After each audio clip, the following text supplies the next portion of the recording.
ఈ బసపురం ప్రాజెక్ట్ కట్టిండు, మా దగ్గర 2 ఊళ్ళు పోయి మునిగిపోయి, ఒక ఊరు మొత్తం మునిగిపోయింది. Village of 1500 population is submerged. The last their lands, lost houses and all that. వాళ్ళకు సంబంధించిన ఒక ఊరేమో భూములు పోయినాయి, ఊరు మిగిలింది. ఒక ఊరేమో భూములు పోయినాయి, ఊరు పోయింది, అని పోయింది. 2 ఊళ్ళు పోయినాయి. అయితే వాళ్ళకి సంబంధించిన బసవపూర్ ప్రాజెక్ట్ సంబంధించి R&R ప్యాకేజ్, వాళ్ళకి సంబంధించిన పునరావాసం కింద 50 crores మనం ఇంకా ఇవ్వాలి. వాళ్ళకు 90 crores శాంక్షన్ అయితే 40 ఇచ్చిండ్రు, ఇంకా అరౌండ్ 50 crores రావాలి R&R package. Land compensation 103 crores ఇవ్వాలి. బ్యాలెన్స్ ల్యాండ్ కంపెన్సేషన్ కూడా బాగానే వచ్చింది, 300-400 crores, ఇంకా 103 crores అలా చూసుకోండి. ఇవన్నీ డబ్బులు. స్ట్రక్చర్స్ ఒక 50 crores కావాలి. ఆ ఊళ్ళో ఉన్న స్ట్రక్చర్స్ కానీ వాటికి 50 crores, అరౌండ్ 203 crores ఆ విలేజ్ వాళ్ళకి. 2 villages are submerged, they are affected, they are suffering. And now and then they also come on the roads. Last 6 months they are waiting. The new government has come, hoping that money will come. They are waiting. Soon those fellows will start coming out to that.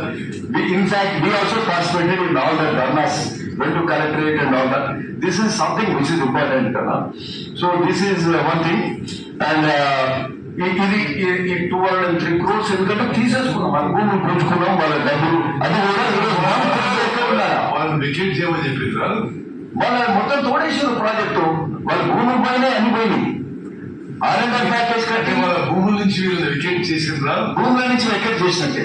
All their agriculture lands have come to the bund. వాళ్ళ ఇల్లు ఏమో R&R package ఇచ్చారు, ఇల్లు కట్టుకుంటున్నారు వాళ్ళకి. We have already given them per house, they have given them 7.5 lakhs R&R package, and we have allotted 90 crores for them. Out of that 40 crores is spent for the layout. We have given them land also. So another thing is structures ఒక 50 crores రావాలి. బసవపురం వాళ్ళకేమో lands పోయినాయి. And apart from this, ఎందుకంటే ఇది వాళ్ళు అన్ని తీసేసుకున్నాక ఇవ్వాల్సిందే కదా. అదొకటి, this R&R package, all these things, 203 crores compensation is something which is on humanitarian grounds. Not humanitarian grounds, it is the right. It is the right they should get the money. And present value is 1